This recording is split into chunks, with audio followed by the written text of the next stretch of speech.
Weinstein, and today I want to talk to you about stress and why it matters. In today's environment, mid or post pandemic, stress may be attributed to having a job as much as to not having one. We've all experienced layoffs around the country, and they impact workers in a variety of settings. If an employee fears the loss of a job, even a job that is not the best, they are stressed. How will the family be fed? How will they pay their bills?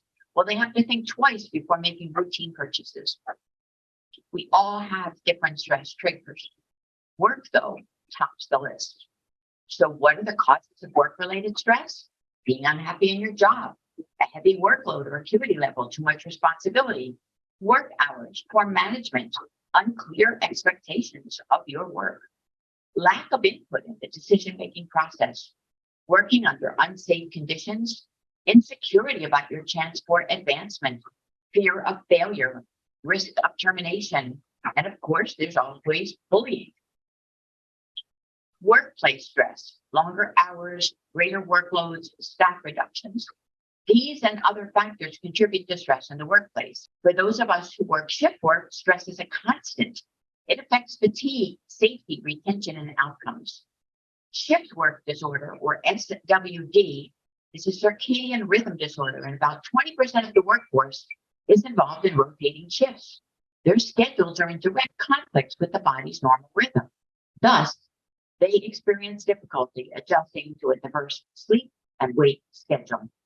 They experience increased accidents, sick leave, irritability, and even work-related safety errors.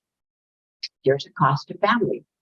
I recall a time when my adult children said that they were not going to be calling me anymore. They preferred to speak to their dad, who paid attention to the conversation.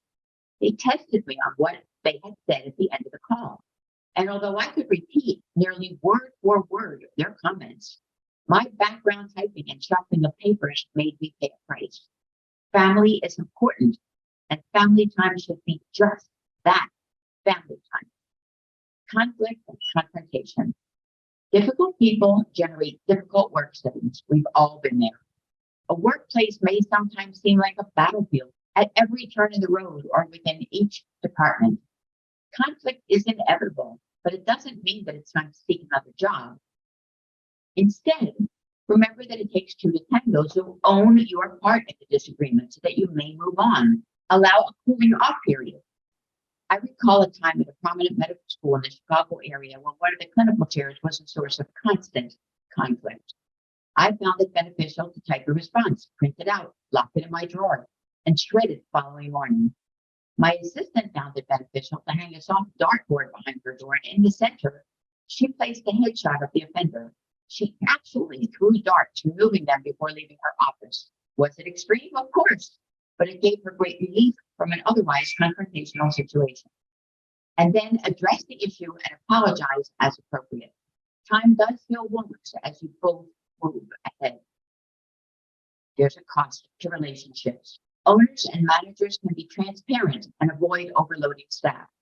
Staff can recognize possible warning signs of stress and take care of their bodies, manage their time, and simplify their lives. And there's a cost to health. Stress may very well be the health epidemic of the century. Regardless of the setting, corporate, social, or home life, we all want to live a healthier, happier life, and that is just not happening. There's also a cost of performance and work demands. We are well aware of productivity issues involved due to chronic health conditions like allergies, arthritis, depression, and diabetes. Acute infectious diseases pose an additional risk from presenteeism, as employees can serve as a vector of disease transmission. We saw that during the peak of COVID. Essentially, one is at work, but out of it by taking up space that may be due to illness or a non-health related issue.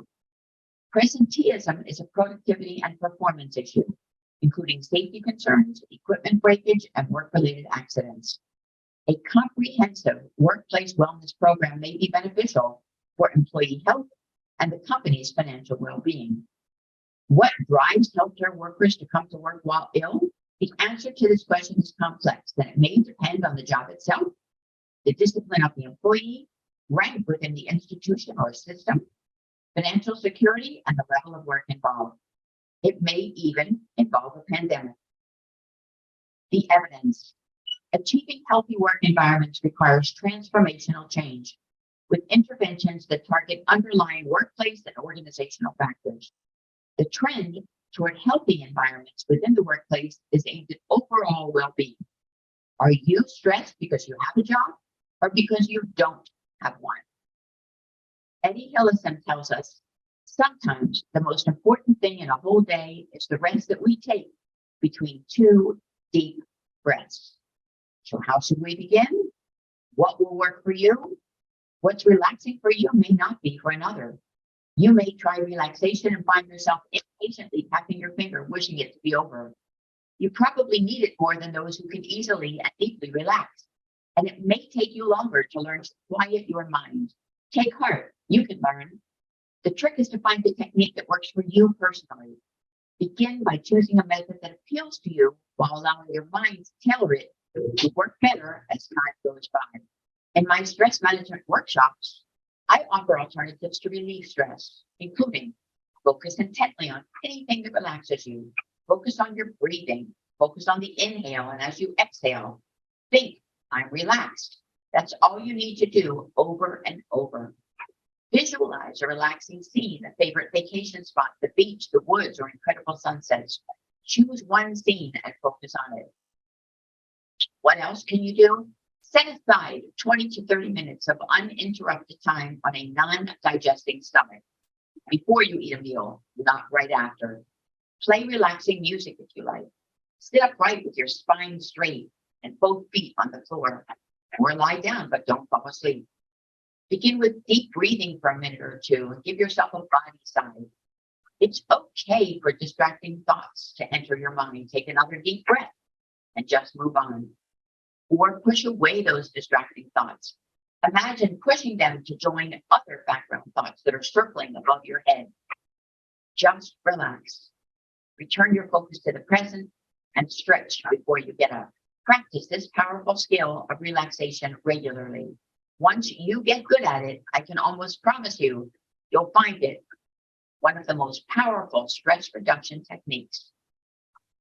In addition to regular exercise, humor, and of course, problem solving. So squeeze a few minutes of relaxation into each day. Just do it. Take those couple of minutes, repeat it 2 or 3 times each round, and start now to stress less. It really does matter, and you will reap the rewards. Thanks, and have a great day.